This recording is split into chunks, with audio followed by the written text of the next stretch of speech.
Olá, feliz sábado para você. Eu tô chegando aqui para o último programa dessa semana especial que antecede o Ano Novo 2022. Mas a gente quer terminar esse ano 2021 mostrando a nossa marca registrada aqui do Identidade e da Novo Tempo, que é a esperança. Foi um ano difícil para todos nós, mas também foi uma grande oportunidade para todos nós em confiarmos mais em Deus, nos entregarmos nas mãos dele, sabermos que o nosso período aqui nessa terra, é muito breve e temos a certeza de que Jesus logo vai voltar para nos buscar, para termos grandes reencontros e terminar com toda angústia e toda dor. A última história dessa semana vai nos mostrar que mesmo em meio à escuridão, é possível a gente ver uma saída, quando a gente está disposto a buscar uma vida nova aos lados de Jesus. E foi isso que o meu convidado de hoje fez. Eu garanto, nós vamos aprender muito sobre esse depoimento, sobre perdão, sobre restauração e sobre mudança de vida. E você também pode buscar uma mudança de vida a partir do cuidado com a sua mente, com as suas emoções, os sentimentos que passam dentro de você.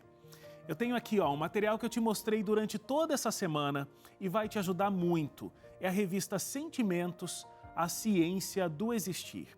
Ela foi escrita pela doutora Rosana Alves, que é uma neurocientista que estuda há anos o funcionamento do nosso cérebro e com certeza vai poder te ajudar muito com explicações claras, muito profundas que existem nesse material. Ansiedade, por exemplo, que assola a vida de tantos brasileiros a cada ano, é algo que precisa ser tratado o quanto antes, se não ser ignorado. Então a leitura, conhecimento sobre essa doença é algo fundamental para esse processo de cura. É essencial para nos ajudar a vencer as batalhas que são travadas na nossa mente.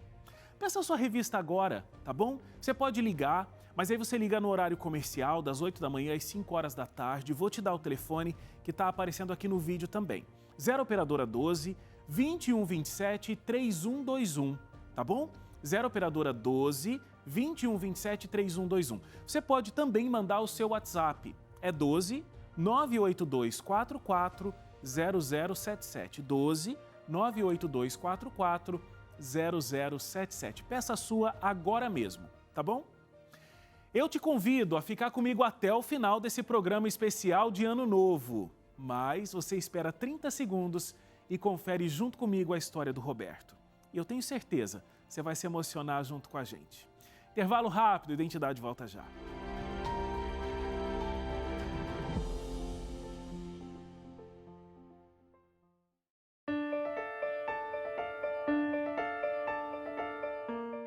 Já de volta aqui com o último programa do ano de 2021 e a gente está aqui com o Roberto. Muito bem-vindo, viu, Roberto? Obrigado. Roberto, a tua infância foi bastante conturbada, os seus pais se separaram, E o namorado que a sua mãe teve após a separação era muito violento. Sim. Com 5 anos de idade, você já via muita violência dentro de casa e você, inclusive, tem um momento que você diz que sentiu vontade de machucar alguém. Você chegou a fazer isso naquele momento? Por que isso é uma coisa que te marcou tanto? Então, Wagner, naquele momento foi uma briga entre eles e assim uma briga bem violenta, qual eles rolavam no chão, se batendo e ele agredia ela, a minha mãe, E eu vi um ferro desses antigos, pesados de passar roupa, próximo à cama. E eles estavam no chão, na minha cabeça era pegar aquele ferro e tentar acertar ele para ele parar com aquilo. Mas eu fiquei com medo de não acertar ele e acertar a minha mãe, Daí, e para mim foi muito marcante, eu tinha 5 anos de idade, Primeira cena de violência que eu vi assim, próximo, Teve um outro episódio que era uma brincadeira do meu padrasto com a minha mãe, não era briga, ele nunca foi violento, o meu padrasto atual, E uma brincadeira, eu corri do lado de fora, peguei uma pedra grande e queria ir para cima dele. Porque eu acho que aquela cena ficou, eu achei que ele estaria fazendo a mesma coisa, Sim. Isso aí eu já devia ter uns 6, 7 anos. Depois, na juventude, você viu que quando você bebia, o seu comportamento mudava muito. Sim. Inclusive, esse teu envolvimento com a bebidas alcoólicas, te levaram para uso de outras drogas. Sim. Com 13 anos eu tive a primeira vez que eu me embriaguei. E foi ali, fui corrigido pela minha mãe e tudo, mas eu percebi que mudava um pouco o meu comportamento. Eu conseguia, quando eu bebia, eu conseguia conversar melhor, eu conseguia me socializar melhor e até chegar numa menina para conversar. E com isso, todo final de semana, toda festa que eu ia, eu bebia. Assim, foi um período que eu deixei de estudar e comecei a entrar numa luta, que era o boxe tailandês. E lá tinha uma pessoa que dizia, eu gosto de fumar maconha e é bom, por isso e aquilo. Falei, então traz lá pra gente. Daí eu experimentei e pouco tempo depois já fui para cocaína e juntava droga com bebida. Né? Muitas vezes eu me tornava assim, à noite eu caía no chão e acordava ali no chão, na rua. A minha mãe trabalhava no hospital e muitas vezes ela ia com a ambulância me buscar. E assim, a ambulância não busca bêbado, não busca drogado, mas por minha mãe trabalhar lá, ela ia me buscar para me levar para o hospital. E ela passava toda a vergonha, né, com pessoas que trabalhavam com ela, né. Eu me sentia, hoje eu olho para trás, eu vejo eu era um escravo de Satanás, escravo do pecado ali, né, escravo das drogas, escravo da bebida. E é bem marcante isso também. E foi através dessas drogas que você, inclusive, foi introduzido ao mundo do crime. Sim. Porque você tentou traficar, mas acabou consumindo toda a droga que você supostamente deveria vender, começou a ser ameaçado, e aí você começou a praticar pequenos delitos. A gente saía de Petrópolis para ir num baile funk no Rio de Janeiro. E a gente tinha um grupo, tinha um ônibus que levava a gente, lotado, o ônibus saía da cidade para ir para esse baile. E lá nós nos unimos a uma galera que pertencia a uma favela no Rio de Janeiro, que era dominada por uma facção criminosa. E o representante dessa galera, ele convidou eu e mais um amigo para ir na casa dele. Ele falou, vamos lá em casa, não vai para Petrópolis hoje, vamos lá em casa. E lá ele ofereceu, assim, muita cocaína para a gente usar. E depois desse momento ali que nós usamos droga, ele pegou um saco cheio de cocaína, com alguns envelopes, né? E falou, agora vocês levam para a cidade de vocês e vocês vendem. E eu vou dar uma comissão para vocês pela venda. Mas, assim, o que foi glamuroso para a gente é que foi rápido. Nós saímos, voltamos para a nossa cidade, não levou, assim, coisa de 6 horas, a gente já tinha vendido tudo, e no dia seguinte já tinha dinheiro para voltar. Só que com isso, essa comissão, eu acabava usando com drogas. Então, não ganhava nada, trabalhava, não ganhava nada, trabalhava, entre aspas. Uhum. Até que um dia, eu descendo essa favela, esse morro, fui abordado pela polícia. E eu fui pego com uma quantidade de cocaína que caberia até que eu entrasse como traficante. Mas dali, no momento, eu conversei, falei, não, é que eu sou de Petrópolis, eu uso bastante, lá é caro e tal. Minha mãe foi até a delegacia também, pagou uma fiança e eu consegui sair. Só que quando eu retornei a esse baile, eu ouvi ameaças. Aí eu fiquei preocupado com isso. Aí o que eu fiz? Eu juntei um dinheiro, voltei lá, peguei uma quantidade de cocaína e fui na casa dele e falei, eu comprei essa quantidade, eu vou vender e vou trazer o teu dinheiro. Aí esse era o meu pensamento. Aí no dia que eu saí de casa para fazer isso, para vender, tinha uma chuva muito grande. E o local que eu moro inunda todo o acesso. Então não tinha ônibus, não tinha nada naquele momento. Aí eu voltei para casa, aí fiquei esperando a chuva passar. Mas aí eu pensei, vou usar só um. Só umzinho não vai fazer diferença, né? Aí nesse foi a noite toda, a chuva não passou, e depois que passou já não conseguia mais nem sair, mesmo porque a cocaína ela tem um efeito em algumas pessoas assim de medo, de pavor, quando consome muito, principalmente se não consumir bebida alcoólica junto, um pingo de água que cai e você já se assusta. Então é bem complicado essa questão da cocaína e graças a Deus, né? Hoje eu estou livre disso. Conseguiu ser liberto disso. Agora, como começa, inclusive, essa libertação? Porque foram muitos assaltos, foram muitos crimes, o uso das drogas, até que você chega, de fato, a ser preso, né? Sim. Eu passei 2 vezes por prisões, né? Mas por uso de consumo de droga e confiança, eu consegui a libertação, né? Eu não cheguei a ficar preso muito tempo. A segunda vez que foi essa, como foi no Rio de Janeiro, eu fiquei um tempo e eu tive que entrar dentro da carceragem no convívio com outros presos, né? Sim. Só que uma coisa que me marcou nesse primeiro contato foi que quando eu entrei, todos estavam louvando. Estavam cantando um hino, que eu acho que era meia-noite que eu entrei, e eu estava esperando lá de fora, e o carcereiro falou, agora passou de meia-noite, você não pode ficar mais aqui, vai ter que entrar. E eles faziam essa oração à meia-noite, né? Eles tinham esse costume. Por mais que depois da oração eles faziam todas as suas outras coisas, né, erradas. Mas chegou um momento que eu não tinha dinheiro para comprar. Então, tudo que eu tinha, bens, eu já tinha vendido. E a minha família já não dava mais bobeira com dinheiro, porque sabia que eu ia pegar para usar droga. Então, eu comecei a fazer pequenos furtos na rua, pessoas andando na rua. Eu pediam dinheiro, falava que precisava ir para algum lugar, e a pessoa abria a carteira, eu pegava. Ou lojas, né, que eu entrava pelo telhado de noite, ou arrombava a porta para saquear. E, com isso, era assim que eu alimentava o vício, né? Até chegar ao ponto de traficar também, né? Tem uma história que é interessante, depois tem uma conexão mais ali para frente, é que num dia que surgiu a ideia de vocês praticarem um assalto, vocês chamaram um táxi. Sim. E no meio do caminho vocês anunciaram o assalto para o taxista. Foi. Me conta essa história. Nós tínhamos saído de casa, eu, um vizinho e o sobrinho dele. Esse vizinho, ele estava fazendo aniversário.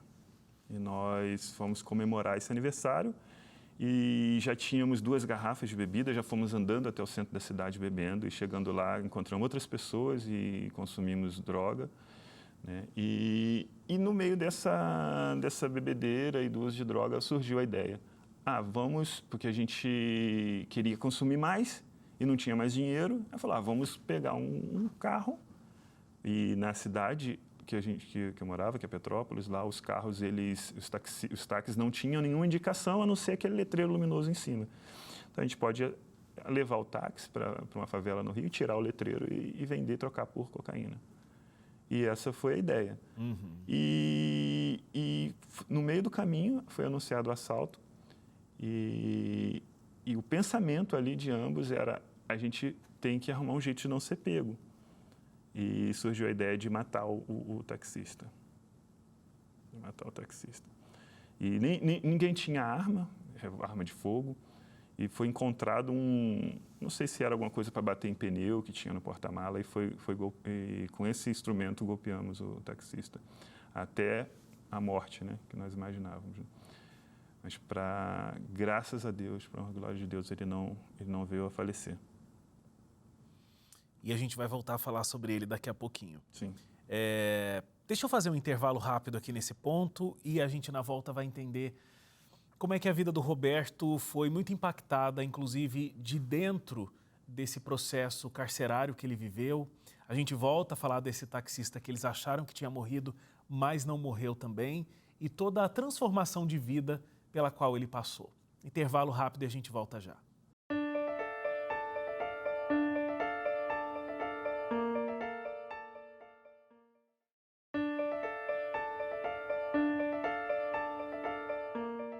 De volta aqui o Identidade, de volta com o Roberto. Roberto, desde muito cedo, viu violência muito de perto e também acabou se tornando uma pessoa muito violenta. Usuário de drogas, também cometeu diversos crimes que o levaram para a cadeia. Pelo que eu entendi, você ficou preso 1 mês e meio, num espaço com mais de 50 pessoas, um espaço muito pequeno, com mais de 50 pessoas. Você lá recebia visitas de diferentes denominações, mas em que momento aquilo começou a fazer sentido para você? 1 mês e meio eu fiquei numa Polinter, numa carceragem no Rio de Janeiro. Ah, ok. E por coincidência, essa carceragem foi a mesma que eu fiquei, a mesma cela, inclusive, que eu fiquei da segunda vez que eu fui preso, que eu entrei e eles estavam louvando a Deus. O único contato que eu tive com as coisas de Deus era esse momento, nesse 1 mês e meio. Lá não entrava ninguém, a visita também até do familiar era através de um acrílico, você quase não via a pessoa. Só que a questão é que quando nós entramos, não tinha espaço para dormir. Não tinha espaço nem para sentar direito. E depois desse 1 ano e meio, nós fomos para a nossa cidade para participar do julgamento, né? Uhum. Aí ali, na cidade de Petrópolis, nós começamos a receber a visita de diversas igrejas, inclusive a Igreja Adventista. E toda semana tinha esse momento, né, de oração, de pregação ali, da qual eu pude ter a primeira vez o contato, de fato, com a palavra de Deus. Né? Enquanto você aguardava o julgamento, você foi abordado por uma emissora de televisão que quis promover um reencontro de perdão. E você foi surpreendido com esse taxista que você achava que tinha participado do assassinato dele, ele não morreu e estava ali para acontecer um perdão. Qual foi o impacto disso para você? Foi muito grande. Principalmente porque, assim, na realidade, foram 3 situações que foram determinantes para que eu falasse, não, o caminho é esse. Uhum. Primeiro, lá tinha a visita da igreja, algumas igrejas de Petrópolis, Duarte da Silveira, Central, algumas igrejas iam um grupo e faziam, e me davam estudo, me levavam literaturas, e eu comecei a estudar e eu me deparei com Deuteronômio 30, 15, né, que diz sobre a escolha, né? Eis que ponho diante de vós a vida e a morte, a bênção e a maldição. Escolhe, pois, a vida para que viva. E ali aquilo foi forte para mim. E outro ainda, que é Levítico 26, 41, que fala sobre se eu tomar por bem o castigo da minha iniquidade, Deus se lembrará. Não, no caso, falava para o povo de Israel, né? Mas eu tomei isso para mim no sentido de que se eu não estivesse passando por aquilo, eu talvez estaria morto. Não que Deus quisesse que acontecesse uma coisa ruim dessa, claro. Mas talvez eu poderia não ter sido preso e ter sido morto, mas Deus me resguardou para que eu estivesse ali. E aquilo eu comecei a olhar aquilo ali como uma coisa boa para mim, não ruim eu estar ali. Porque era a minha única esperança, vamos dizer assim. Uhum. Só que assim, eu já tinha me decidido, mas ficava aquela dúvida, mas o que eu fiz foi uma coisa muito ruim. Será que Deus, de fato, me perdoa? Será que existe perdão para mim? Será que existe perdão? E aí veio essa emissora através da Pastoral Penal e ela propôs esse encontro, do qual a pessoa que nós fizemos mal estaria disposta a oferecer o perdão. E eu fui contra outras pessoas que estavam envolvidas na mesma situação, que não queriam que a gente participasse disso. Vai ser uma exposição muito grande e tal. E em um dado momento eu orei na minha cela, me ajoelhei e falei, Senhor, se for de tua vontade que isso aconteça, me dá um sinal. Na mesma hora, instalou o cadeado e chamou meu nome, que era para assinar um documento permitindo. E eu não tive dúvida que era para acontecer, né? Claro. E ali, quando teve essa gravação, eu tive de frente com essa pessoa e ele falou comigo que ninguém, nem os filhos dele, ninguém entendiam o que ele estava fazendo ali, mas que ele estava ali oferecendo perdão. Eu abracei ele algemado, né? Ali eu tive a certeza de que se um homem, que é propício a todas as falhas como qualquer homem, pode oferecer perdão para alguém que fez tão mal a ele, como Deus não perdoaria. E aí você aceitou, de fato, se entregar completamente nos braços de Jesus em 2001. Sim. Como foi se liberar dessa culpa, entender que Deus realmente te perdoava também por tudo que você tinha feito? E acho que aí começa um processo de transformação que dá para a gente acreditar em tudo que você contou, porque, como eu te disse no intervalo, você tão calmo, sereno, contando essa história na maior paciência, não dá para imaginar o homem violento que você era antes disso tudo. Em 1998, que eu fui preso, foi um momento que eu já tinha, inclusive, me decidido, a minha mãe já tinha se batizado. Houve uma influência muito grande de 2 pessoas na nossa vida, que é a Sandra Costa e a Sandra Barbosa. A Sandra Costa não está mais entre a gente, ela faleceu de Covid, mas ela foi uma pessoa que levava música ali para a gente, trazia alegria para aquele lugar triste.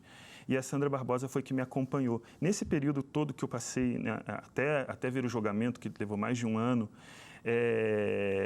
não tinha possibilidade de haver o batismo. Tentaram me levar até a igreja, mas não foi permitido. E essa Sandra Barbosa, ela ia no presídio mesmo, depois da delegacia, viajava até o Rio de Janeiro para poder levar a palavra ali para mim e para outras pessoas que ouviam junto, que estavam ali na visita, né? E em 2001, eu trabalhava na penitenciária já, e foi permitido entrar um tanque batismal. E o pastor Eusélio, né, que na época ele já não estava mais em Petrópolis, era pastor da Ilha do Governador, ele realizou esse batismo lá. E comigo se batizaram mais 4 detentos também. E ele tem um recado para você aqui agora, o pastor. Vamos ver. Sério? Olá, Wagner. Olá, Roberto. Que prazer poder falar com vocês através desse vídeo. Eu quero dizer a você, Roberto, que você é um milagre em pessoa. Isso mesmo. A obra que Deus fez na tua vida, Roberto, encanta a todos nós. E eu agradeço a Deus, eu louvo o Senhor por ter sido um instrumento dele na realização deste milagre. E sabe qual foi o momento que mais me impactou, Roberto? Foi lá no presídio, no Rio de Janeiro, quando eu pude batizar você. Isso mesmo. Ali foi um testemunho poderoso do que Deus fez na tua vida para aquelas pessoas. E também mostrou a verdadeira libertação que Deus quer fazer na vida de cada ser humano. Eu peço a Deus, Roberto, que Ele continue fazendo milagres na tua vida. Deus te abençoe. Um abraço e fiquem com Deus. Amém. Olha, a gente ouviu aqui a história, obrigado, viu, pastor, pelo seu vídeo. A gente ouviu a história aqui do Roberto. Roberto hoje é casado, tem 2 filhos, membro da Igreja Adventista do Sétimo Dia. Quando ele foi preso, não tinha terminado nem o ensino médio.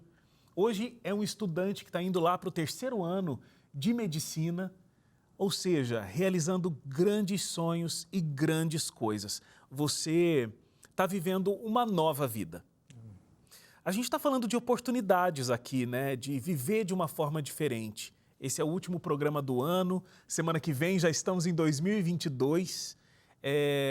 O que você teria para dizer sobre como a sua vida mudou para muito melhor quando, de fato, você se entregou completamente nas mãos de Deus?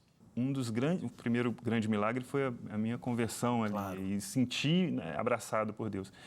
E o segundo grande milagre foi que essa Sandra Barbosa, ela levou uma jovem, e essa jovem, ela trabalhava com as crianças, e a Sandra percebeu que tinham crianças que perambulavam ali durante a visita e aprendiam não sabe o quê. E levou a Daniela para trabalhar com as crianças ali do presídio, né, dos filhos dos presos, né. E nós acabamos nos encontrando, eu e a Daniela, e noivamos dentro da penitenciária. A condenação que eu recebi foram 16 anos e tinham que ser cumpridos 2/3 desses 16 anos, que daria até 2010, mais ou menos. E as palavras que ela usou seria tão bom se Deus permitisse que você saísse, pelo menos para a gente realizar o casamento. Porque ali entrariam 10 pessoas só para o casamento. Então, não seria um casamento que uma jovem sonharia, né? E do nada falaram, veio uma liberdade sua. Eu não acreditei, mas aceitei, né? E assim saí. E não contei nada para minha mãe. Quando cheguei, eu dei a sorte ainda que a minha noiva estava na casa da minha mãe, então foi uma surpresa. Foi assim, para mim foi um grande milagre, porque foi acima da lei dos homens. Acho que foi a ação direta de Deus ali na minha liberdade. E o que mudou na sua vida depois dessa vida entregue e liberta? Mudou tudo. Pensamento, atos, paz, né? Ter paz, assim, saber que você não deve nada mais. E esse encontro que você teve com Deus? É aquilo que eu digo, esse encontro foi dentro da penitenciária e eu consegui, dentro lá, encontrar momentos de paz, mesmo num local onde o que impera é a violência ainda, os assuntos são esses, sobre crime, o que eu vou fazer quando eu sair. Estar em paz mesmo dentro de um local desse. Amém. Parabéns pela sua transformação, porque você aceitou a voz do Espírito Santo Que Deus continue abençoando a sua vida, Roberto, seus estudos, sua família, que você torne esse médico cristão que você sonha em se tornar. E feliz 2022 para você. Amém, para você também. Obrigado a você que ficou com a gente, não só até agora nesse programa, mas durante todo o ano de 2021. Um ano lindo para você, feliz ano novo. A partir de segunda-feira a gente acompanha grandes momentos do ano aqui no Identidade e em breve voltamos aí com os nossos programas inéditos também. Um grande abraço, fique com Deus, feliz sábado e feliz 2022.